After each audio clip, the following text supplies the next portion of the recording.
to Speaking and Speech with Kiki.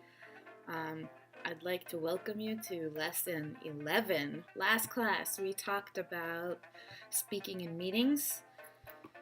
We talked about asking and answering a question, setting a goal, expecting only 30% success rate, and using your knowledge to say something during meetings.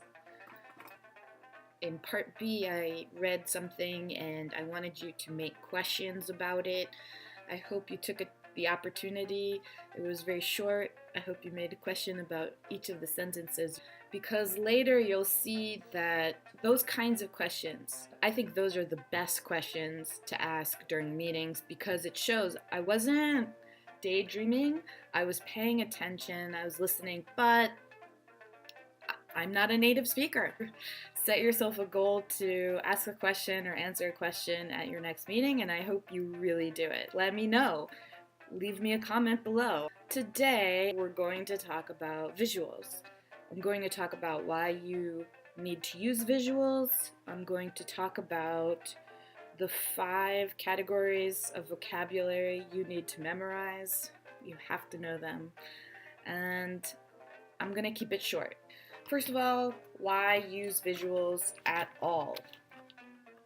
If you are presenting information, especially large pieces of information, it's usually difficult for people to get all of it without some kind of visual.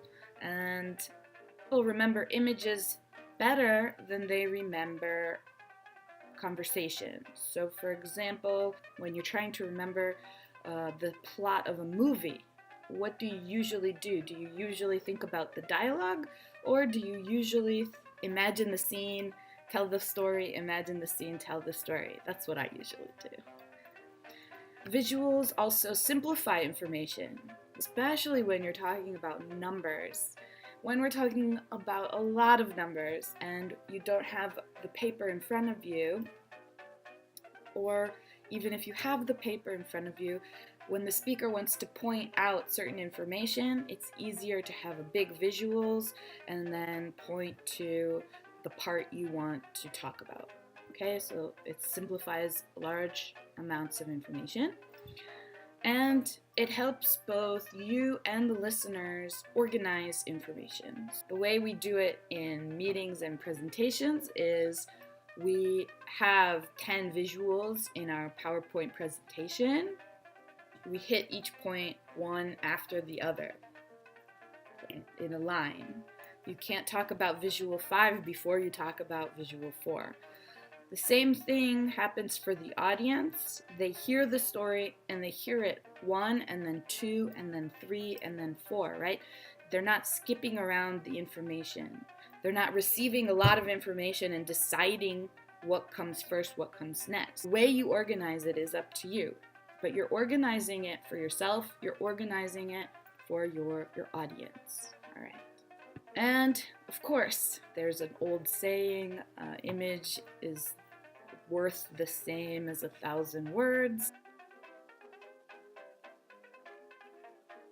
The images allow you to break the story, the words, and gives the audience a chance for a change. Like if I suddenly got up and walked away, you would be like, what happened? Where is she going? And I came back and I brought you something. Then you say, oh, she went to get, oh, your attention would be refocused. So think about using that as one of the tools in your toolbox. I also have some do's and don'ts for your presentation. For example, don't use more than 6 colors. One of the reasons is if you have a chart that needs more than 6 colors, then it probably has too much information. Try to break it down to smaller pieces of information. There aren't that many different colors, and if the colors look the same, it starts to look confusing, or the information is too small, although the information is interesting. Too much information squeezed into a small graph is not helpful. Your audience are different people from different parts. They need you to make it a little bit simpler. In addition, I would add Using abbreviations is helpful for you, but it can get really confusing to people who don't know the shorthand. When you have the visual aid, because it's already written, you can have in parentheses the full term and what it means. You can have it on every slide. When you're giving people information, you don't know how much they know. Just make sure to repeat what that abbreviation means so that people don't get lost. Try to use consistent designs if you're talking about different companies, but you're talking about the same kind of information. Having consistent graphs or consistent imagery is better, because then it's easier for people to take in a large amount of information. Don't have one be in a circle and one be in a line. Have them both be in a line. Even if you show one at a time, people will be able to compare them in their mind if there's consistency. Now I'd like to talk to you about vocabulary. The vocabulary for speaking about graphs is something that you have to memorize. The reason you have to memorize them is because if you're talking about graphs enough for this episode to be useful to you, then you need to be able to use different words to emphasize what you're saying, okay? To the point where you can't just use this graph shows this line going up. This line going up is not good enough. You have to use different vocabulary. So here is some vocabulary that you are going to use. The line that goes up, the upward line. All of this vocabulary will appear information below section.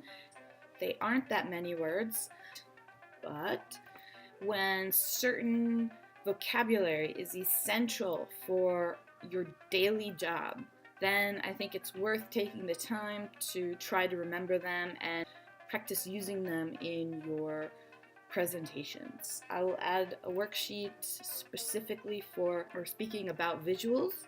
Right, next time we're going to talk about anecdotes. What is it? Tune in and find out. All right, guys, try, make mistakes, keep going.